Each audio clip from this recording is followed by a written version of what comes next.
મિત્રો આજે આપણે નવા ટોપિક તરફ જઈશું જે ટોપિકનું નામ છે પ્રકાંડના વિશિષ્ટ કાર્યો સમજાવો।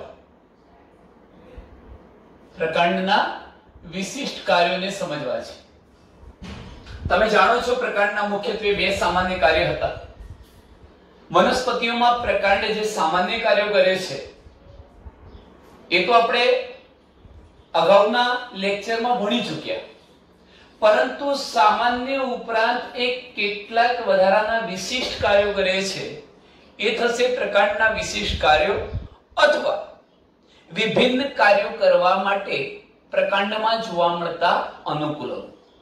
તો આપણે અહીંયા ચર્ચા કરીશું મિત્રો કે જો પ્રકાંડને વિશિષ્ટ કાર્યો કરવા હોય તો આવા વિશિષ્ટ કાર્ય કરવા માટેના પ્રકાંડ સામાન્ય રીતે રૂપાંતરિત થાય છે, પોતાની રચના થોડીક બદલે છે વિશિષ્ટ કાર્ય કરવા માટે। કોણ બદલે છે? પ્રકાંડ। તો પ્રકાંડ સામાન્ય રીતે રૂપાંતરિત થઈને વિશિષ્ટ કાર્યો કરી શકે છે। હવે પ્રકાંડ કયા કયા વિશિષ્ટ કાર્યો કરે? તો પ્રકાંડના મુખ્ય 5 વિશિષ્ટ કાર્યો છે મિત્રો। એમાંનું પ્રથમ વિશિષ્ટ કાર્ય આપણે લખીએ છીએ ખોરાક સંગ્રહ કરવો। ખોરાક સંગ્રહ માટેનું વિશિષ્ટ કાર્ય, આ એક વિશિષ્ટ કાર્ય છે પ્રકાંડનું, ખોરાક સંગ્રહ માટેનું વિશિષ્ટ કાર્ય। ત્યાર પછી બીજા નંબરનું વિશિષ્ટ કાર્ય લઈએ છીએ પ્રકાંડનું આરોહણ માટેનું। આરોહણ આપણે એને મૂળમાં સમજ્યા છીએ, છતાં પણ આજે પ્રકાંડમાં એનો અભ્યાસ કરીશું। આરોહણ માટે પ્રકાંડનું વિશિષ્ટ કાર્ય।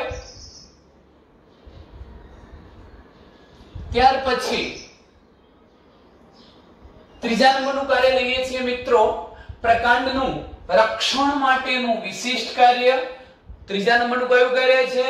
પ્રકાંડનું રક્ષણ માટેનું વિશિષ્ટ કાર્ય। પ્રકાંડનું રક્ષણ માટેનું વિશિષ્ટ કાર્ય। ચોથું છે પ્રકાંડનું પ્રકાશ સંશ્લેષણ માટેનું। પ્રકાંડનું પ્રકાશ સંશ્લેષણ માટેનું વિશિષ્ટ કાર્ય। અને છેલ્લું છે પાંચમું પ્રકાંડનું વાનસ્પતિક પ્રજનન કરવા માટે, વાનસ્પતિક પ્રજનન કરવા માટેનું વિશિષ્ટ કાર્ય। ટૂંકમાં આ ટોપિકની અંદર આપણે પ્રકાંડના વિશિષ્ટ કાર્યોમાં પ્રકાંડ ખોરાક સંગ્રહ કરે છે વિશિષ્ટ કાર્ય લેવું છે, પ્રકાંડનું આરોહણ માટેનું વિશિષ્ટ કાર્ય સમજવું છે, પ્રકાંડનું રક્ષણ માટેનું વિશિષ્ટ કાર્ય સમજવાનું, પ્રકાંડનું પ્રકાશ સંશ્લેષણ માટેનું વિશિષ્ટ કાર્ય અને પ્રકાંડનું વાનસ્પતિક પ્રજનન માટેનું વિશિષ્ટ કાર્ય સમજવું છે। સર્વપ્રથમ આપણે શરૂ કરીએ છીએ ટોપિક, પ્રથમ મુદ્દો કે પ્રકાંડનું ખોરાક સંગ્રહ માટેનું, પ્રકાંડનું ખોરાક સંગ્રહ કરવા માટેનું વિશિષ્ટ કાર્ય સમજાવો। એવી કઈ વનસ્પતિઓ છે કે જેઓના પ્રકાંડ ખોરાક સંગ્રહ કરવાનું કાર્ય કરે છે મિત્રો? તો આપણે ઘણા બધા ઉદાહરણો આપી શકીએ। આદુ છે, બટાકા છે, હળદર, સુરણ જેને આપણે જમીન કંદ કહીશું, અળવી છે, આવી વનસ્પતિના ઉદાહરણ તમે આપી શકો। તો કયા કયા ઉદાહરણો આપીશું? બટાકા, સુરણ, આદુ, હળદર, અળવી જેવી વનસ્પતિઓના પ્રકાંડ ખોરાક સંગ્રહ માટેનું વિશિષ્ટ કાર્ય કરે છે। હવે કેવી રીતે કરે છે મિત્રો જુઓ। આની અંદર કેવી રીતે થાય છે એમાં હું એકાદ બે ઉદાહરણોની આકૃતિ દોરી તમને રત્તા સમજાવું છું। જેમ કે તમે જાણો છો કે બટાકામાં ધારો કે ભૂમિ છે, જમીન. આ જમીનથી ઉપર રહેતો પ્રકાંડનો ભાગ છે, એના પર જે પર્ણો આવેલા હશે એ હવાઈ પર્ણો કહેવાશે મિત્રો. અને જમીનથી નીચે રહેતું આ જે બટાકાનું પ્રકાંડ છે એને આપણે ભૂમિગત પ્રકાંડ કહીશું. કયું પ્રકાંડ નામ આપીશું? ભૂમિગત પ્રકાંડ. બટાકાનું આ ભૂમિગત પ્રકાંડ છે. હવે આ ભૂમિગત પ્રકાંડ પર તમે જોઈ શકો છો મિત્રો, હું આ પ્રકારના ભાગ બતાવી દઉં છું. ભૂમિગત પ્રકાંડ પર નાના નાના સલ્ક એટલે ફોતરા જેવા પર્ણો હશે. આ હું સલ્કી પર્ણો બતાવું છું, આ સલ્કી પર્ણો બતાવ્યા. તમે એ પણ જાણો છો કે પર્ણ અને પ્રકાંડ વચ્ચે રચાતા કોણને શું કહેવાય? કક્ષ. અને કક્ષમાંથી નિર્માણ પામતી કલિકા કક્ષ કલિકા. અહીં પણ એવું થવાનું છે કે આ બટાકાનું જે ભૂમિગત પ્રકાંડ હતું એ સલ્કી પર્ણોની કક્ષમાંથી નિર્માણ પામતી આ જે શાખાઓ હતી, સલ્કી પર્ણની કક્ષમાંથી નિર્માણ પામતી શાખાઓ, ટૂંકમાં આ પ્રકાંડનું જ રૂપાંતર છે. પ્રકાંડ એક પ્રકાંડની જે કક્ષ કલિકા હતી એ લાંબી શાખામાં ફેરવાઈ ચૂકી છે. હવે શું થવાનું કે જ્યારે હવાઈ પર્ણો, લીલા હવાઈ પર્ણો દ્વારા પ્રકાશ સંશ્લેષણનું કાર્ય થવાનું, ત્યારે આ પ્રકાશ સંશ્લેષણની ક્રિયાના કારણે બનેલો જે ખોરાક હતો એ ખોરાકનો જથ્થો ક્યાં સંગ્રહ પામે છે? તો ધ્યાન રાખજો, ભૂમિગત પ્રકારની કક્ષમાંથી નિર્માણ પામતી આ જે શાખાઓ હતી એ શાખાઓનો ટોચનો ભાગ ખોરાક સંગ્રહ કરી કાં તો ગોળ કે લંબગોળાકાર બની જાય છે. આવો ગોળ કે લંબગોળાકાર બની જાય છે. આ ગોળ કે લંબગોળાકાર બનતી જે રચના છે એ મિત્રો બટાટા છે. એને આપણે ગ્રંથિલ ટ્યુબર તરીકે પણ ઓળખાવી શકીએ. તમને એ પણ ખબર હશે કે આમ આ બટાકાના ભૂમિગત પ્રકાંડે ખોરાક સંગ્રહનું તો કાર્ય કર્યો. ખોરાક સંગ્રહ કરીને ફૂલી ગયેલી રચના એ જ શું છે? બટાકું. ખોરાક સંગ્રહનું તો કાર્ય કરે જ છે, પરંતુ બટાકા વાનસ્પતિક પ્રજનનનું પણ કાર્ય કરે. કેમ મિત્રો? આ બટાકાની જે સપાટી છે એના પર ખાડાઓ હોય, આંખ જેવી રચનાઓ આવેલી હોય છે, અને આ જે ખાડા જેવો ભાગ હતો એમાં સ્થાનિક કલિકા હોય. હવે આવા બટાકાવાળા ભાગને જ્યારે આપણે કાપીને જમીનમાં નાખી દઈએ તો એમાંથી નવો બટાકાનો છોડ નિર્માણ પામે છે. એ પ્રજનન કયું કહેવાય? વાનસ્પતિક પ્રજનન. તો બટાકા બેવડું અનુકૂલન ધરાવે છે. પ્રકાંડનું ખોરાક સંગ્રહ માટેનું તો વિશિષ્ટ અનુકૂલન અથવા કાર્ય કરે જ છે, પરંતુ તે વાનસ્પતિક પ્રજનનનું પણ કાર્ય કરે છે એમ કહી શકાય. આ વાત કરી મિત્રો આપણે બટાકા. આપણે વાત કરીએ છીએ આદુની. આદુમાં શું ઘટના બની શકે? ધારો કે આપણે આ પ્રકારની આદુ એક ગાંઠામોળી પ્રકારનું પ્રકાંડ છે. તમે જોઈ શકો છો કે આદુમાં આવી નાની મોટી તમને ગાંઠો જોવા મળશે મિત્રો. આ પ્રકારની ગાંઠો જોવા મળશે.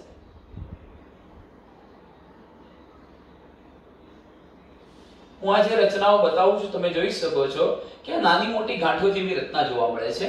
હજુ આપણે અહીંથી આમ પોષણ બતાવવું હોય તો બતાવી શકાય. કોઈ નિશ્ચિત આકાર નથી આદુનો મિત્રો. આવી ગાંઠો સ્વરૂપનું તે હોઈ શકે. અહીં પણ દોરી દઈએ થોડુંક પોષણ.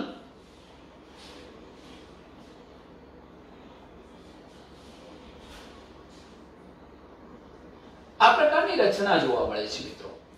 આદુની અંદર આ પ્રકારની જે રચના જોવા મળી, આ નાની મોટી ગાંઠો જોવા મળી છે.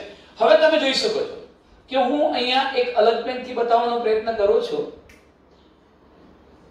અમે કઈ રચના બતાવી છે? તો આ રચના છે સલ્કી પર્ણો, પાતળા ફોતરા જેવા પર્ણો છે.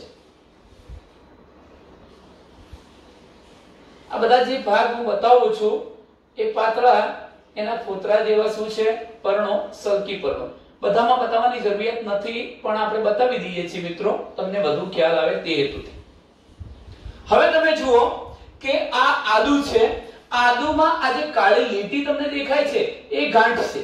ગાંઠ છે. જોજો કઈ ગાંઠ છે? તો આ એક ગાંઠ, બીજી ગાંઠ, ત્રીજી, આ કાળી લીટી બધી ઊભી દેખાય, બધી ગાંઠો છે. અને આ એક ગાંઠ અને બીજી ગાંઠ વચ્ચેનો જે વિસ્તાર છે, આ વિસ્તાર બધો છે ખાલી વિસ્તાર, ખાલી જગ્યા, એ આંતરગાંઠ છે મિત્રો. શું કહેવાય એને? ગાંઠ, આંતરગાંઠ. આ ગાંઠ થઈ બે ગાંઠો વચ્ચેનું અંતર આંતરગાંઠ. તમે એ પણ જાણો છો કે હંમેશા ગાંઠ અને આંતરગાંઠ જેવી રચના કોના પર હોય? પ્રકાંડ પર.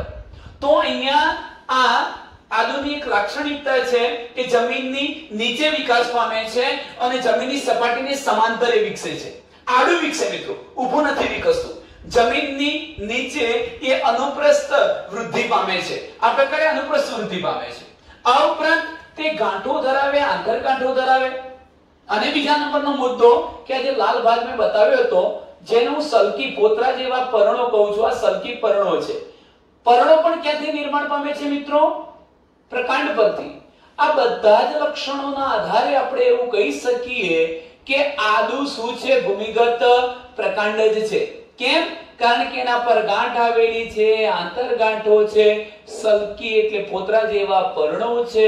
એટલું જ નહીં મિત્રો, પણ દરેક ગાંઠ પ્રદેશ પરથી આવા અસ્થાનિક મૂળ પણ સર્જાયેલા છે. આ બધી જ લાક્ષણિકતાઓ આપણે જાણીએ છીએ પ્રકાંડની છે, કારણ કે પ્રકાંડના તલ ભાગેથી જ મૂળ બનવાનું છે. આ પ્રકારની તમામ રચનાઓ કોની છે? પ્રકાંડની. માટે કહી શકાય કે આદુ પણ ભૂમિગત પ્રકાંડ છે. હવે જોજો મિત્રો, તમને મહત્વનો પ્રશ્ન એ થશે કે અહીંયા ખોરાક સંગ્રહ ક્યાં થાય છે? તો આદુનું આ જે ભૂમિગત પ્રકાંડ હતું એની આ દરેકે દરેક આંતરગાંઠ, જેને હું બ્લુ પેનના ટપકા સ્વરૂપે બતાવું છું, બ્લુ રંગના ટપકા સ્વરૂપે બતાવું છું મિત્રો, એ શું છે? આદુની આંતરગાંઠ છે. જો એક ગાંઠ, બે ગાંઠ વચ્ચેનો વિસ્તાર આંતરગાંઠ. અહીંયા આંતરગાંઠ ખોરાક સંગ્રહ કરીને ફૂલી જાય છે. આવી ખોરાક સંગ્રહી જે રચના છે તમે એને રાઇઝોમ પણ કહી શકો. રાઇઝોમ, ગાંઠામૂળી. શું કહીશું આપણે એને? ગાંઠામૂળી. તો ટૂંકમાં આદુને આપણે ગાંઠામૂળી એવું પણ નામ આપી શકીએ. આદુને રાઇઝોમ અથવા ગાંઠામૂળી તરીકે પણ આપણે ઓળખાવીશું. ગાંઠામૂળી, રાઇઝોમ. તો મિત્રો બીજા નંબરની રચના મેં બતાવી દીધી છે કઈ? આદુ.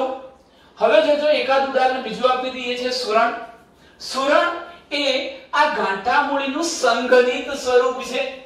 આમ તો કદની દ્રષ્ટિએ વિચારીએ છીએ તો આદુ કરતા સુરણ મોટું હોય છે, અને આમ છતાં એવું લખેલું હશે મિત્રો કે તે ગાંઠામૂળીનું સંઘનિત સ્વરૂપ છે.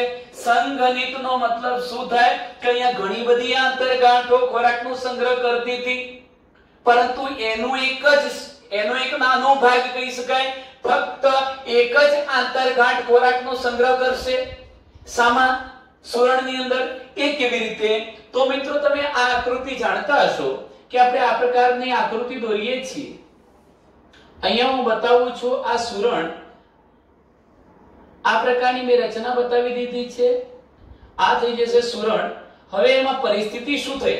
સુરણ પર પણ મિત્રો આવી અસ્થાનિક કલિકાઓ આવેલી હશે. આ સ્થાનિક કલિકાઓ છે જ. આ સ્થાનિક કલિકાઓ છે સુરણની.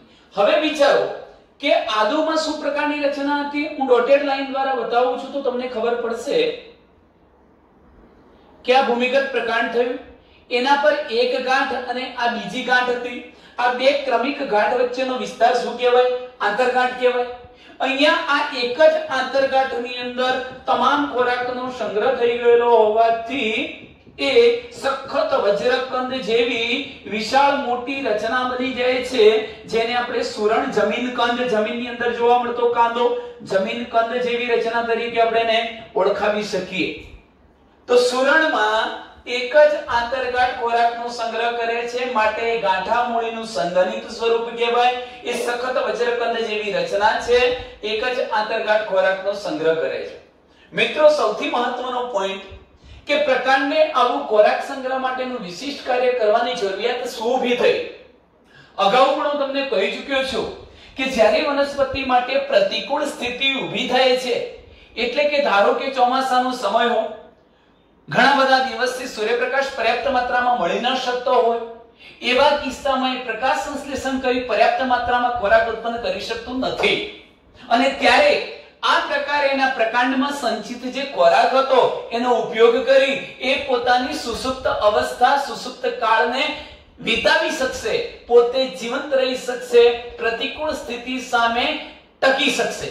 તો આ માટેનું અનુકૂલન એટલે જ પ્રકાંડનો ખોરાક સંગ્રહ માટેનું વિશિષ્ટ કાર્ય. મિત્રો, હું અહીંયા બીજા નંબરના ટોપિક તરફ જાઉં છું અને એ ટોપિકમાં મેં તમને કહ્યું હતું કે પ્રકાંડનું આરોહણ માટેનું વિશિષ્ટ કાર્ય. બીજું કાર્ય કયું છે? પ્રકાંડનું આરોહણ માટેનું વિશિષ્ટ કાર્ય સમજાવો. તમે અહીંયા ઉદાહરણ તરીકે કોળું, કાકડી, કારેલા, દ્રાક્ષ, તુમરો આવી વનસ્પતિના ઉદાહરણો આપી શકો મિત્રો. અહીંયા મેં લખેલી કોળું, કાકડી, કારેલા, ક દ્રાક્ષ નો વેલો, તુમરો, આ બધી જે વનસ્પતિઓ છે મિત્રો, હજુ લખવું હોય તો લખી શકાય તરબૂચ. તરબૂચ પણ લખી શકો. આ બધી જ વનસ્પતિઓનું જે પ્રકાંડ છે એ પાતળું, નબળું અને અશક્ત હોય છે. પરિણામ સ્વરૂપે તે હવામાં ટટાર ઊભું રહી શકતો નથી. અને જો હવામાં ટટાર ઊભું ન રહી શકે તો એને પ્રકાશ સંશ્લેષણ કરવા માટે પર્યાપ્ત માત્રામાં પ્રકાશ પ્રાપ્ત થાય નહીં. હવે એને શું કરવું છે? તો કોઈ પણ રીતે ઉર્ધ્વ વૃદ્ધિ પામવું છે, ઉપરની દિશા તરફ વિકસવું છે. આ ઉપરની દિશામાં આ વનસ્પતિના પ્રકાંડને વિકસાવવા માટે મદદરૂપ થતી જે રચનાઓ ઉત્પન્ન થવાની છે એ શું કહેવાશે મિત્રો? પ્રકાંડનું આરોહણ માટેનું વિશિષ્ટ કાર્ય. તો હું એમ કહી શકું કે નબળું અશક્ત પ્રકાંડ ધરાવતી વનસ્પતિ ઉર્ધ્વ વૃદ્ધિ પામવા માટે પ્રકાંડની જે રચનાને રૂપાંતરિત કરે છે એ આરોહણ કરતી રચના થઈ. તો આપણે એ જોવું છે કે પ્રકાંડનું આરોહણ માટેનું વિશિષ્ટ કાર્ય કરતી વનસ્પતિ તરબૂચ, કોળું, કાકડી, કારેલા, દ્રાક્ષ, તુમરો, કૃષ્ણકમળ. કૃષ્ણકમળ પણ લઈ શકાય મિત્રો. કૃષ્ણકમળ, પેશિયન ફ્લાવર, કૃષ્ણકમળ આવી વનસ્પતિના તમે ઉદાહરણ આપી શકો. હું તમને અહીંયા એકદમ સિમ્પલ સરળ ઘટના સમજાવું છું જેથી કરી તમને આ બાબત આવડી જાય મિત્રો. તમે જોઈ શકો છો કે એક નાનકડી આકૃતિ દોરી છે મેં અહીંયા આ રીતે. આ ધારો કે નબળું પાતળું પ્રકાંડ છે અને એ પ્રકાંડ પરથી સર્જાયેલા અહીંયા આપણે પર્ણો બતાવી દઈએ છીએ. કૃષ્ણકમળ જેવી વનસ્પતિના હું મિત્રો આ પ્રકારે પર્ણો બતાવી દઉં છું. મેં અહીંયા આ પ્રકારના પર્ણો બતાવ્યા છે. જો કે તમે એ પણ જાણતા હશો કે એની આ જે કિનારી છે એ હંમેશા દંતુરિત કિનારી હોય. દંતુરિત એટલે ખાંચાવાળી કિનારી હોય છે મિત્રો. આ પ્રકારની આપણે રચના બતાવીએ છીએ. ઓકે. અને એની આ જે કિનારી હોય એ આ રીતે આમ સેજ ખાંચાવાળી હોય છે, દંતુરિત.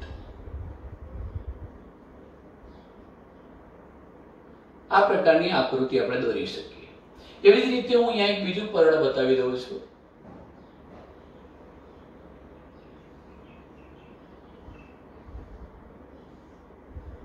આ પ્રકારની રચના બતાવી. એમાં પણ દંતુરિત આ રીતના કિનારી હોય છે, ખાંચુવાળી. હવે જુઓ મિત્રો, પર્ણો સાથે આપણને નિસ્બત નથી. આપણો મુદ્દો જે છે એ કયો છે? આરોહણનું વિશિષ્ટ કાર્ય. આરોહણનું વિશિષ્ટ કાર્ય એટલે શું? જુઓ કે આ વનસ્પતિનું જે પ્રકાંડ છે એ નબળું અને પાતળું છે, તેથી હવામાં એ ટટાર ઊભો રહી શકતો નથી. હવે એવા પ્રકાંડને ટટ્ટાર ઊભું રાખવું છે અથવા ઉપરની દિશા તરફ, ઉર્ધ્વ દિશા તરફ આ વનસ્પતિને વિકસવું છે, પણ આ પ્રકાંડ નબળું હોવાના કારણે ઉર્ધ્વ દિશામાં વિકસી શકશે નહીં. માટે જ શું થવાનું? તો જુઓ, આ કોણ છે પ્રકાંડ? આ કોણ છે? આખું પર્ણ.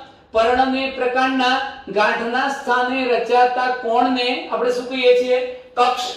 એમાં આવેલી કલિકાને શું કહેવાય? કક્ષ કલિકા. આમ તો મિત્રો કક્ષ કલિકા મોટા ભાગે શાખાઓ બનાવે, ડાળખા, શાખા. અને જો શાખા ન બનાવે તો તે પુષ્પ બનાવે લિંગી પ્રજનનનું વિશિષ્ટ કાર્ય કરવા માટે. પરંતુ અહીંયા કક્ષ કલિકા, કૃષ્ણકમળ, કારેલા, કોળું જેવી વનસ્પતિમાં આ જે કક્ષ કલિકા હતી એ લાંબા, પાતળા, સંવેદનશીલ સ્પ્રિંગ જેવા સૂત્રોમાં ફેરવાઈ જાય છે. કેવા? લાંબા પાતળા સ્પ્રિંગ જેવા સૂત્રોમાં ફેરવાય છે. આ સૂત્રોને આપણે નામ આપીએ છીએ પ્રકાંડ સૂત્ર. ટૂંકમાં આદિ વનસ્પતિઓની કક્ષકલિકા એ લાંબા પાતળા કુંતલાકાર સ્પ્રિંગ જેવા સૂત્રોમાં ફેરવાય. પ્રકાંડનું જ આ રૂપાંતર છે, કારણ કે કક્ષકલિકા પ્રકાંડનો ભાગ હતો એટલે કક્ષકલિકા પ્રકાંડ સૂત્રમાં ફેરવાઈ કહેવાય. આ સૂત્ર પ્રકાંડનું જ રૂપાંતર છે, પ્રકાંડ સૂત્ર બન્યું. હવે મિત્રો આ પ્રકારે જે પ્રકાંડ સૂત્ર બને છે તમે જોઈ શકો છો આ સ્પ્રિંગ જેવી રચના. એ શું કરશે? તમે એને અહીંયા ટેકો કે આધાર આપશો તો એની ફરતે સૂત્ર જેવી રચના વીંટળાશે. એટલે આટલા ભાગને આધાર મળી ગયો, થોડીક વનસ્પતિ વિકસી, પાછો આધાર સાથે જોડી જશે. આમ કરતા કરતા નબળા પ્રકાંડને આધાર મળતો જવાનો અને નબળું પ્રકાંડ ધરાવતી વનસ્પતિ ઊર્ધ્વ દિશા તરફ વૃદ્ધિ પામશે. આ ઘટનાને આરોહણ કહેવાય. તો અહીંયા આરોહણનું કાર્ય કોણે કર્યું? કક્ષકલિકા પ્રકાંડ સૂત્રમાં ફેરવાઈ જઈ આરોહણનું વિશિષ્ટ કાર્ય કરે છે. પણ પ્રકાંડ સૂત્ર ભાગ હતો પ્રકાંડનો એટલે આ પ્રકાંડનું આરોહણ માટેનું વિશિષ્ટ કાર્ય થશે મિત્રો. ચલો ત્યાર પછીના ત્રીજા વિશિષ્ટ કાર્ય તરફ આપણે જઈએ છીએ. આ જે વિશિષ્ટ કાર્ય આપણે લખવું છે એ છે પ્રકાંડનું રક્ષણ માટેનું વિશિષ્ટ કાર્ય. પ્રકાંડનું રક્ષણ માટેનું વિશિષ્ટ કાર્ય લેવું છે મિત્રો. એમાં તમે ઘણા બધા ઉદાહરણો આપી શકો, જેમ કે લીંબુ છે, બોગનવેલ છે, મહેંદી છે, કરમદી. આવા ઉદાહરણો આપી શકાય. લીંબુ, બોગનવેલ, કરમદી, મહેંદી, દાડમ, આવા તમે ઉદાહરણો આપી શકો મિત્રો. હવે આ રચનાને સમજવા માટે હું એકાદ બે આકૃતિ દોરીશ, જેમ કે કરમદી અને દાડમની દોરીશું, કાં તો કરમદી અને મહેંદીની દોરીશું મિત્રો. પ્રકાંડનું રક્ષણ માટેનું વિશિષ્ટ કાર્ય જોવું છે. શા માટે આ પ્રકારના વિશિષ્ટ કાર્ય કે અનુકૂલનની જરૂરિયાત ઊભી થઈ? તો જુઓ કે મોટા ભાગે વનસ્પતિઓ ચરતા પ્રાણીઓથી રક્ષણ મેળવવા માટે કંટક જેવી રચનાઓ બનાવે છે. કંટક મિત્રો, કંટક કાંટો શું છે? તો કંટક પણ હું એને પ્રકાંડ કંટક કહીશ. કેમ પ્રકાંડ કંટક? કે આવા કાંટા જેવા ભાગ કંટક એ પ્રકાંડમાંથી રૂપાંતરિત રચના સ્વરૂપે ઉત્પન્ન થવાના છે. પ્રકાંડ કંટક બનશે એ પોતે કેવા હશે? તીક્ષ્ણ. તીક્ષ્ણ એટલે એકદમ અણીદાર. કાષ્ટીય, મજબૂત લાકડા જેવા. કાષ્ટીય, તીક્ષ્ણ, અણીદાર રચનાઓ ઉત્પન્ન થશે. એ રચનાને આપણે શું કહીશું? પ્રકાંડ કંટક. અને આવા પ્રકાંડ કંટકની મદદથી આવી વનસ્પતિઓ ચરતા પ્રાણીઓ સામે રક્ષણ પ્રાપ્ત કરે છે. જ્યારે કોઈ અન્ય પ્રાણી એને ચરવા માટે જાય ત્યારે કાંટા વાગવાના પરિણામ સ્વરૂપે વનસ્પતિને ખાવાનું ટાળી દે છે અને તેથી એ વનસ્પતિ મૃત થઈ જતી અટકે છે, સુકાઈ જતી અટકે છે, એના પર્ણનો નાશ થતો અટકે છે. તો રક્ષણનું વિશિષ્ટ કાર્ય કરતી વનસ્પતિમાં લીંબુ, બોગનવેલ, મહેંદી, કરમદી, દાડમ જેવા ઉદાહરણો આપી શકાય. હું મિત્રો અહીંયા કરમદી નામની વનસ્પતિને દોરું છું. તમે અગાઉ આગળ આ ટોપિકને ભણશો કે ધારો કે આ એનું પ્રકાંડ છે અને હું અહીંયા કરમદીના પર્ણો બતાવી દઉં. મિત્રો, કરમદીના પર્ણો જે બતાવું છું એ હું બે રીતે બતાવીશ. જોજો, આટલો નાનો ભાગ કરી દઈએ આપણે પહેલા. આ દરેક ગાંઠ પરથી ધારો કે બે પર્ણો ઉદ્ભવ થાય છે એવું બતાવીએ. આ કરમદી નામની વનસ્પતિમાં બે પર્ણો, દરેક ગાંઠ પ્રદેશ પરથી બે પર્ણો ઉદ્ભવ્યા છે. તો સ્વાભાવિક છે કે આપણને ખબર છે કે પર્ણ અને પ્રકાંડ ના ગાંઠના સ્થાને રચાતી રચનાને શું કહેવાય? કક્ષકલિકા. તો બે કક્ષકલિકા હશે. બંને કક્ષકલિકામાંથી એક સાથે બે શાખાઓ બનશે. ધારો કે આ એક શાખા બની અને અહીંયા મિત્રો આ બીજી શાખા બની. એટલે આ જે કરમદી છે એ દ્વિશાખી શાખા પ્રબંધિત વનસ્પતિ કહેવાય. દરેક વખતે કેટલી શાખાઓ બનાવે? બે બે. દ્વિશાખી શાખા પ્રબંધિત વનસ્પતિ કહેવાય. આપણે તો વાત કોની કરવી છે? રક્ષણની. તો જોજો મિત્રો, કક્ષમાં આવેલી કલિકા તો શાખામાં ફેરવાઈ ગઈ, ટોચે આવેલી જે કલિકા હતી એ કલિકા આવા તીક્ષ્ણ અણીદાર કંટકમાં ફેરવાય છે, કાંટામાં. મેં આ પ્રકારની અલગ રજૂઆત કરવી છે, અલગ પેનથી લાલ ભાગ બતાવ્યો છે મિત્રો. એ શું છે? કાંટા જેવી રચના છે. પણ આ કંટક શામાંથી બન્યા છે? ટોચે આવેલી અગ્ર કલિકામાંથી આ કાંટા બન્યા છે. તો એમ કહી શકું કે કરમદી જેવી વનસ્પતિમાં અગ્ર કલિકા શામાં ફેરવાઈ જાય છે? પ્રકાંડ કંટકમાં. કેમ પ્રકાંડ કંટક કહ્યું? કક્ષ કલિકા અગ્ર કલિકા ભાગ કોનો છે? પ્રકાંડનો. પ્રકાંડની જ રચના આ પ્રકારે તીક્ષ્ણ અણીદાર કાષ્ઠીય રચનામાં ફેરવાઈ ગઈ, એને પ્રકાંડ કંટક કહેવાય, જે ચરતા પ્રાણીઓ સામે રક્ષણ આપશે.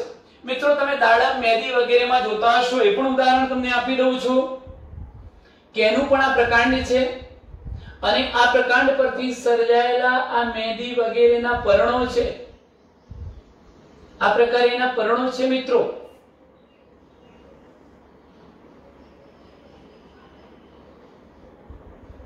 હવે તમે જુઓ, એક ઉદાહરણ તો મેં એવું આપ્યું કે જેમાં અગ્ર કલિકા સામે રૂપાંતરિત થઈ છે પ્રકાંડ કંટકમાં, અને ચરતા પ્રાણીઓ સામે રક્ષણ આપવાનું વિશિષ્ટ કાર્ય કરે છે. પણ હું બીજી રચના કઈ બતાવું છું કે આ પર્ણ અને આ પ્રકાંડ, પર્ણ અને પ્રકાંડના ગાંઠના સ્થાને રચાતા ખૂણાને કોણ કક્ષ કહેવાય. કક્ષમાં આવેલી કલિકા એટલે કક્ષ કલિકા. અહીંયા મેદી જેવી વનસ્પતિઓમાં કક્ષ કલિકા લાંબા તીક્ષ્ણ અણીદાર કંટકમાં ફેરવાય છે. ક્યારેક આવા કાંટા પર પર્ણો પણ હોઈ શકે મિત્રો. તો આ પ્રકારની રચના જે થઈ એ શું છે? કક્ષ કલિકાનું કઈ રચનામાં રૂપાંતર? પ્રકાંડ કંટક જેવી રચનામાં રૂપાંતર થયું છે. આવા પ્રકાંડ કંટકો દ્વારા વનસ્પતિઓ ચરતા પ્રાણીઓ સામે રક્ષણ મેળવે છે, માટે આપણે એને પ્રકાંડનું રક્ષણ માટેનું વિશિષ્ટ કાર્ય એવું નામ આપીએ છીએ. ચાલો મિત્રો, હવે ચોથા નંબરના વિશિષ્ટ કાર્ય તરફ આપણે જઈશું, જે છે પ્રકાંડનું પ્રકાશ સંશ્લેષણ માટેનું, પ્રકાશ સંશ્લેષણની ક્રિયા કરવા માટેનું વિશિષ્ટ કાર્ય. આમ તો આ કાર્ય સામાન્ય કાર્ય કોનું છે? પર્ણોનું. પ્રકાશ સંશ્લેષણનું કાર્ય કરી વનસ્પતિ પોતાના માટે ખોરાક બનાવે છે. આ કાર્ય કોણ કરે છે મિત્રો? પર્ણ. પણ હું તમને એવું ઉદાહરણ બતાવું છું કે પ્રકાશ સંશ્લેષણનું કાર્ય પર્ણ નહીં, પર્ણની જગ્યાએ કોણ કરી દેશે? પ્રકાંડ. તો એનું સામાન્ય કાર્ય નથી મિત્રો. કયું કાર્ય થઈ જવાનું? વિશિષ્ટ કાર્ય. અને એવા હું તમને કેટલાક ઉદાહરણો આપું છું. ફાફડા થોર, કનક, આવી વનસ્પતિઓ જુઓ. ફાફડા થોર, યુફોર્બિયા, આવી જે વનસ્પતિઓ છે એ વનસ્પતિના આપણે ઉદાહરણ આપી શકીએ. હું મિત્રો આમાં માત્ર એક જ આકૃતિ દોરું છું જેથી સરળતાથી તમે આ ઘટનાને સમજી શકો.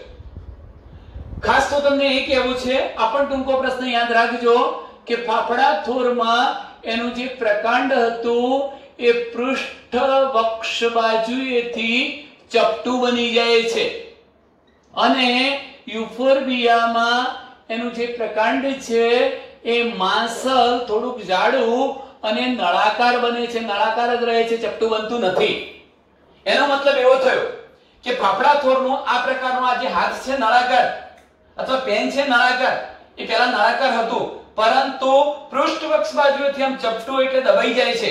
હથેળી જેવું થઈ જવાનું. પૃષ્ઠવક્ષ બાજુએથી ચપટું શામાં આવું થાય છે? ફાફડા થોરમાં. જ્યારે યુફોર્બિયા એટલે કે યુફોર્બિયા જેવી વનસ્પતિમાં એનો પ્રકાંડ જે છે એ માંસલ અને નળાકાર જ રહે છે. આ પ્રકારનું નળાકાર મિત્રો યાદ રાખજો. હવે શું બાબત અહીં થશે ધ્યાન રાખો. તમે જાણતા હશો મિત્રો કે ખાસ કરીને કલક, ફાફડાથોર જેવી વનસ્પતિઓ છે એ રણ પ્રદેશમાં ઉગી નીકળે છે, અને રણ પ્રદેશમાં જમીન જે છે ત્યાં પાણીનું પ્રમાણ નહિવત અથવા ઓછું હોય છે. જો હવે પાણી ઓછું હોય અને વનસ્પતિ બાષ્પોત્સર્જનની ક્રિયા દ્વારા બાષ્પોત્સર્જન. તમે જાણતા હશો મિત્રો કે પર્ણો આ કામ કરે છે. પર્ણની સપાટી પરથી વધારાનું પાણી વરાળ સ્વરૂપે વાતાવરણમાં ઉડી જવું એને શું કહેવાય? ઉત્સેદન, બાષ્પોત્સર્જન. તો બાષ્પોત્સર્જનની ક્રિયા દ્વારા જો વાતાવરણમાં આ પાણીનો વ્યય થઈ જાય તો વનસ્પતિ જીવિત ન રહી શકે. કેમ? એક તો રણ પ્રદેશ હતો, પાણીનું પ્રમાણ બિલકુલ ઓછું હતું, અને વળી પાછી વનસ્પતિ એના પર્ણો દ્વારા બાષ્પોત્સર્જન દ્વારા એનો વ્યય કરી દે તો વનસ્પતિ જીવિત ન રહી શકે.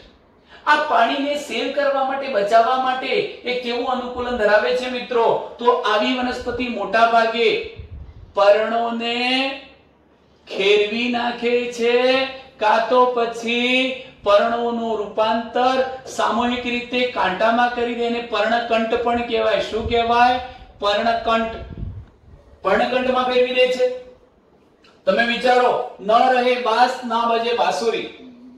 એનો મતલબ એ થયો કે પર્ણો જ નથી રહેતા તો હવે શું ઉત્સેદન થવાનું નથી, અથવા તો પાણીનો વધુ વ્યય અટકી જવાનો છે. પણ મિત્રો અહીંયા પર્ણો કાંટા જેવી રચનામાં ફેરવાઈ ગયા પર્ણકંઠમાં, અથવા પર્ણો ખરી પડ્યા છે. પર્ણો શું કામ કરતા હતા? પ્રકાશ સંશ્લેષણનું. એટલે સામે પક્ષે એક બીજી સમસ્યાનો ઉદ્ભવ થયો કે હવે વનસ્પતિને ખોરાક કોણ બનાવી આપે? તો હવે આ ખોરાકનું નિર્માણ કરવા માટે સામાન્ય રીતે પર્ણો શું કરશે? ખરી પડ્યા છે.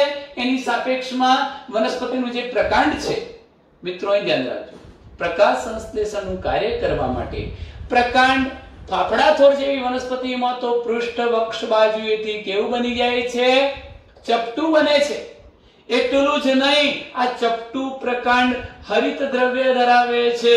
જેમ કે બતાવો મિત્રો આકૃતિમાં. આ પ્રકારની હું એક આકૃતિ દોરું છું. ફાફડા થોર, થોર પણ કહેવાય મિત્રો એને. આપણે આ પ્રકારની એક આકૃતિ દોરી છે. આ શું બતાવ્યું છે આપણે? ફાફડા થોર. ફાફડા થોરમાં તમે આ પ્રકારની રચનાઓને જોઈ શકશો મિત્રો. એની સપાટી પર વચ્ચે ટૂંકમાં તમને જે રચના અત્યારે પર્ણ જેવી દેખાય છે એ વાસ્તવિક દ્રષ્ટિએ પર્ણ નથી.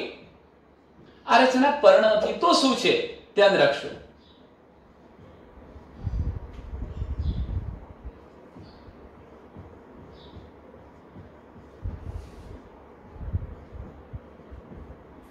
ચાલો અહીં જુઓ મિત્રો કે પર્ણ નથી, પણ આ જે આખો ચપટો ભાગ તમને પર્ણ જેવો દેખાય છે એનું આખું પ્રકાંડ છે. એટલે એક મુદ્દો તો તમને ખબર પડી ગઈ કે પ્રકાંડ પૃષ્ઠવક્ષ બાજુએ ચપટું, લીલું, હરિતકણયુક્ત બની જાય છે. અને કાર્ય કયું કરવાનું છે? પ્રકાશ સંશ્લેષણનું કાર્ય કરશે.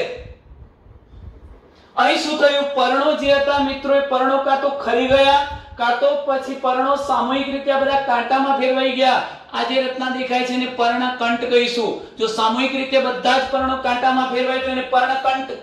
એટલે બધા જ પર્ણો પર્ણકંઠ કાંટામાં ફેરવાઈ ગયા. એટલે ચરતા પ્રાણીઓથી રક્ષણ તો મળ્યું, એક અનુકૂલન થયું પર્ણનું રક્ષણ માટેનું અનુકૂલન. પણ હજુ આપણે પર્ણ ભણ્યા નથી મિત્રો, એટલે અહીં ન લઈ શકીએ એને. પર્ણોનું રક્ષણ માટેનું અનુકૂલન ફાફડા થોરમાં. અને હવે જુઓ કે આ ફાફડા થોરનું જે પ્રકાંડ હતું, પર્ણો ખરી પડ્યા છે, કાં તો પર્ણો કાંટામાં ફેરવાયા. પર્ણો હવે પ્રકાશ સંશ્લેષણનું કામ કરી શકતા નથી.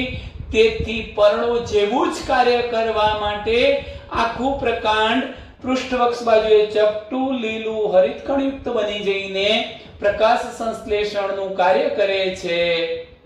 આવા પ્રકાંડને પર્ણ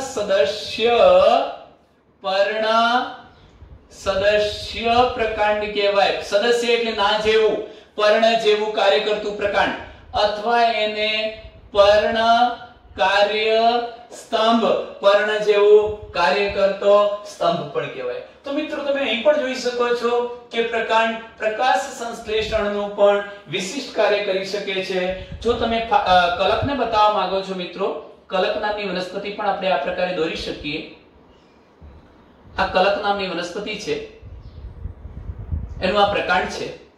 અહીંયા આપણે સાઈડમાં એના નાના નાના પર્ણો દોરી દઈએ જે પ્રકાશ સંશ્લેષણની જરૂરિયાતને પહોંચી વળતા નથી, અને પરિણામ સ્વરૂપે શું થાય છે?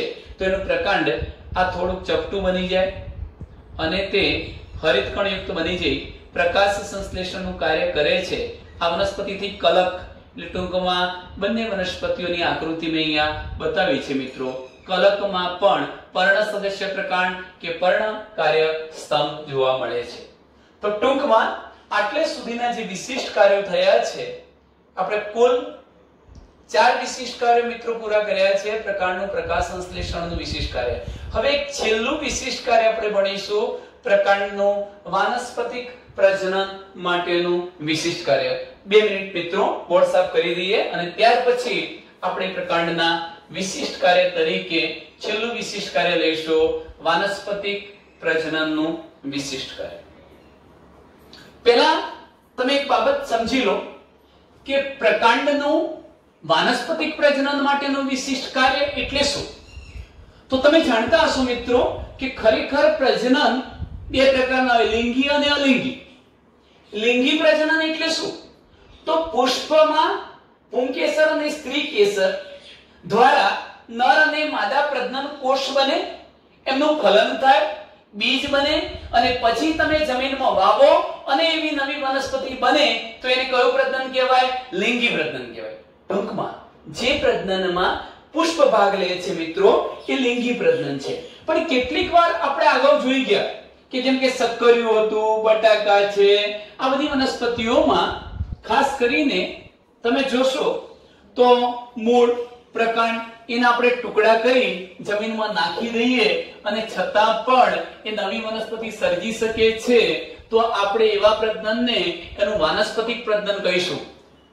એવું કહી શકાય મિત્રો કે પુષ્પ સિવાયનો વનસ્પતિનો કોઈ પણ ભાગ જ્યારે નવી વનસ્પતિનું સર્જન કરે છે ત્યારે આપણે એને શું કહીશું? વાનસ્પતિક પ્રજનન તરીકે ઓળખાવીશું મિત્રો. અહીંયા એ બાબત ધ્યાન રાખજો. આપણે 5મું વિશિષ્ટ કાર્ય લઈએ છીએ, પ્રકાંડનું વાનસ્પતિક પ્રજનન માટેનું વાનસ્પતિક પ્રજનન માટેનું વિશિષ્ટ કાર્ય સમજવું છે. વાનસ્પતિક પ્રજનન માટેનું વિશિષ્ટ કાર્ય. અહીં આ બાબત પણ તમે ધ્યાન રાખજો કે એવી કઈ વનસ્પતિઓ છે કે જે વાનસ્પતિક પ્રજનન કરે છે અને એવું વાનસ્પતિક પ્રજનન કરવા માટે આવી જે વનસ્પતિઓ છે મિત્રો કેટલીક અગત્યની રચનાઓ વિકસાવે છે. આ અગત્યની રચનાઓ કઈ છે? જેમ કે હું કેટલાક શબ્દો અહીંયા લખું છું, આપણી બુકમાં નથી લખેલું. ભૂસ્તરી નામે ઓળખાતી એક રચના ભૂસ્તરી. બીજી જે રચના છે મિત્રો એને આપણે કહીશું ભૂસ્તારિકા. ત્રીજી જે રચના છે એને આપણે નામ આપીશું વિરોહ. અને ચોથી જે રચના છે મિત્રો એને આપણે નામ આપીશું અધોભૂસ્તારી. આ બાબત મહત્વની છે કે વનસ્પતિ જ્યારે વાનસ્પતિક પ્રજનન કરે છે એમાં અમારે વનસ્પતિનું પ્રકાંડ જ્યારે વાનસ્પતિક પ્રજનન કરે છે એવા ઉદાહરણો આપવાના છે. તો એ પહેલા આપણે એ સમજી લઈએ કે જે વનસ્પતિમાં પ્રકાંડ વાનસ્પતિક પ્રજનન કરવાનું છે એ વનસ્પતિ કેટલીક વિશિષ્ટ રચનાઓ બનાવશે. ભૂસ્તારી બનાવશે, ભૂસ્તારિકા બનાવશે, વિરો બનાવશે અને અધોભૂસ્તારી બનાવશે. મિત્રો હું પહેલા એક કામ કરું છું, બધાના ઉદાહરણ આપી દઉં છું. આવી ભૂસ્તારી ક્યાં બને છે અને પછી આપણે આકૃતિ દ્વારા એ ટોપિકને સમજવા માટે પ્રયત્ન કરીએ. તો મિત્રો તમે જાણતા હશો કે ઘાસ છે, અબૂટી છે, બ્રાહ્મી છે. ઘાસ, અબૂટી નામની વનસ્પતિ, બ્રાહ્મી, ઘાસ દુર્વા પણ એમાં આવી જશે, દુર્વા નામની વનસ્પતિ. આ બધી વનસ્પતિઓમાં ભૂસ્તારી બનવાની છે. હવે ભૂસ્તારિકા કઈ વનસ્પતિ બનવાની છે? તો જળ શૃંખલા, જળકુંભી જેવી વનસ્પતિઓ, જળ શૃંખલા, જળ કુંભી જેવી વનસ્પતિઓના ઉદાહરણ આપીએ છીએ. વેરોમાં મિત્રો આપણી બુકમાં એક ઉદાહરણ અલગ પ્રકારનું આપ્યું છે, પણ હું અહીંયા જે ઉદાહરણો આપું છું એમાં ખાસ કરીને વીરો જોવા મળશે. તો હંસરાજ છે, સ્ટ્રોબેરી છે, જુઈ છે, હંસરાજ, જુઈ ચમેલી નામની વનસ્પતિનું નામ સાંભળ્યું હશે. હંસરાજ, જુઈ, સ્ટ્રોબેરી આવી બધી જે વનસ્પતિઓ છે એમાં વિરોહ બનવાનું છે. અને હવે કેળા, ગુલદાઉદી, ફુદીનો, કેળા, ગુલદાઉદી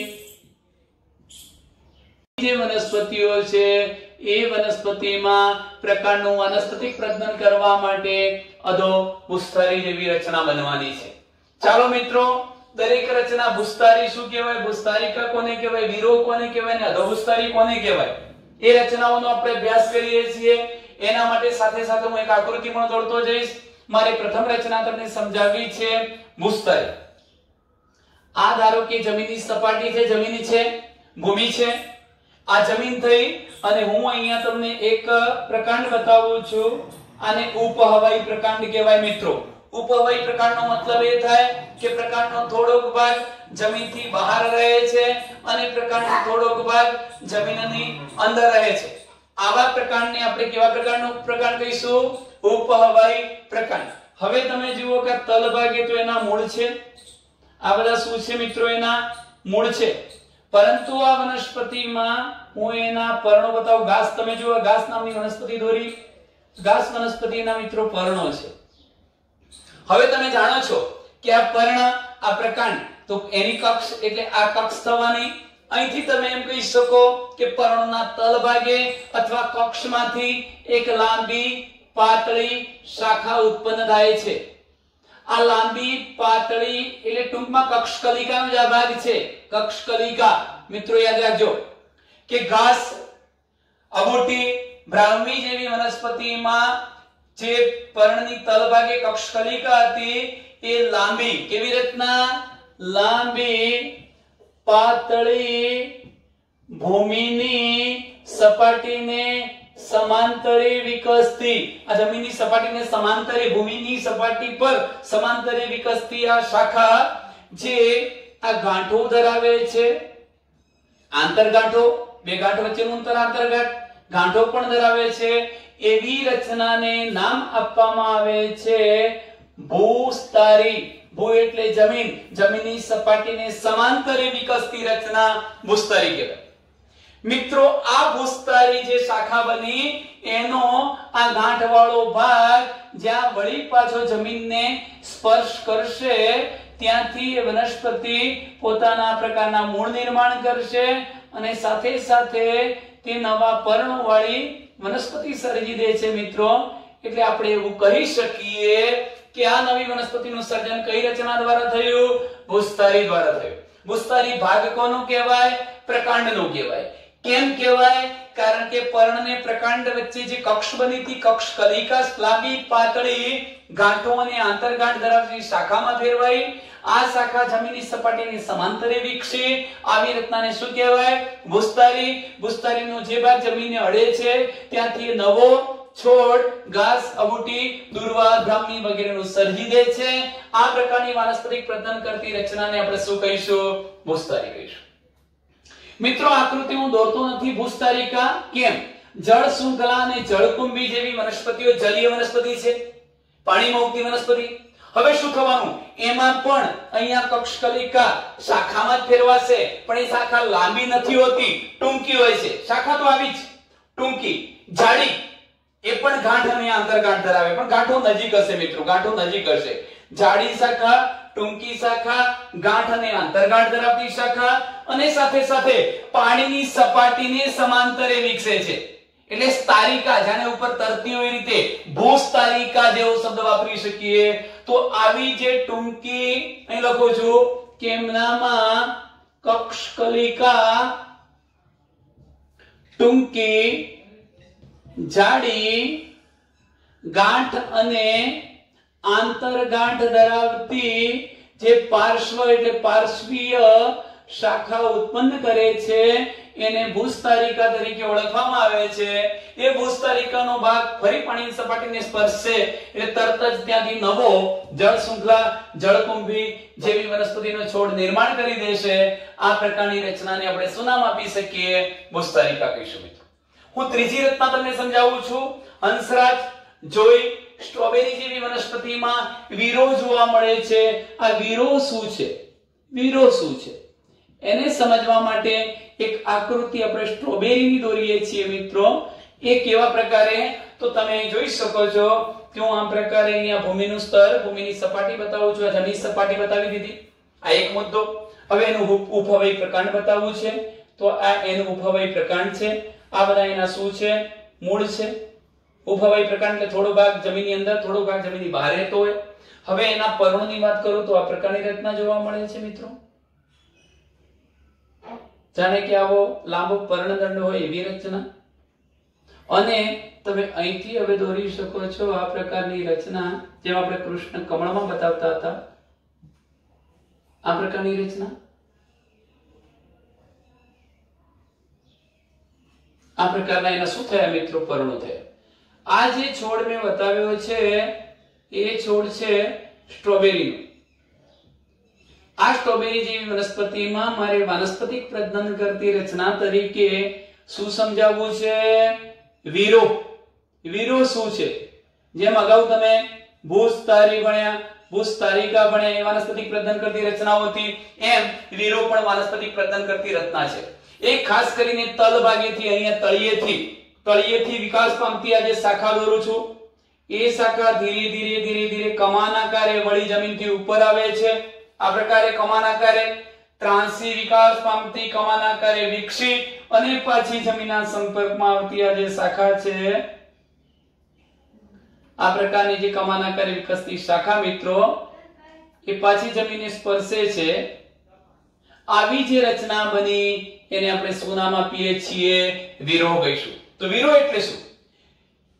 વીરોનો મતલબ થાય હંસરાજ જોઈ સ્ટ્રોબેરી જેવી વનસ્પતિમાં પ્રકાંડના તલ ભાગેથી વિકાસ પામતી પાર્શ્વીય શાખા જે ધીરે ધીરે કમાન આકારે વળી જમીનથી ઉપર આવી ફરી જમીનના સંપર્કમાં આવી નવો છોડ સર્જે છે. આવી રીતે વિકાસ પામતી ત્રાંસી કમાન આકારની રચનાને વીરો તરીકે આપણે ઓળખાવીએ છીએ. અને એ તમે મિત્રો જોઈ શકો છો કે ફરી પાછી આ પ્રકારનો નવો સ્ટ્રોબેરીનો, હંસરાજનો એવો છોડ બનાવી દેશે મિત્રો. અહીંયા આપણે આ રીતના રચના બતાવી શકીએ.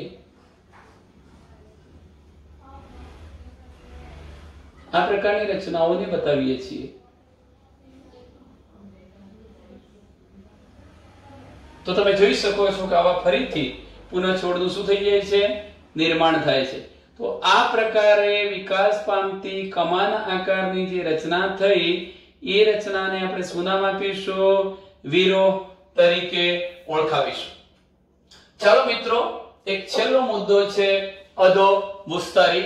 કેળા, ગુલદાઉદી અને ફુદીનો જેવી વનસ્પતિમાં શું જોવા મળે છે, અધો ભૂસ્તરી. અધોનો મતલબ થાય નીચે, ભૂનો મતલબ થાય જમીન, જમીનની નીચે. એનો મતલબ એવો થશે મિત્રો કે આવી જે વનસ્પતિઓ છે એમાં શાખા તો બનવાની, આ શાખા બનવાની પણ એ જમીનની નીચે બનવાની, અહીંથી ઉત્પન્ન થવાની, અહીંથી ઉત્પન્ન થઈ જમીનની નીચે વિકાસ પામવાની અને પછી સમય જતા કમાન આકારે બહાર આવશે. બહાર આવીને પછી નવો છોડ સર્જે. તો આ રીતે વિકાસ પામતી શાખાને આપણે શું નામ આપીશું, અધોભૂસ્તરી.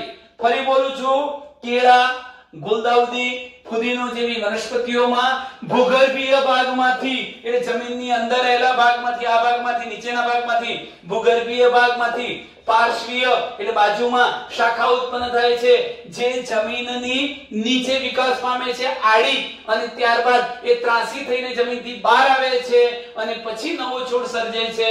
આ પ્રકારની રચનાને આપણે શું નામ આપીએ, અધોભૂસ્તરી.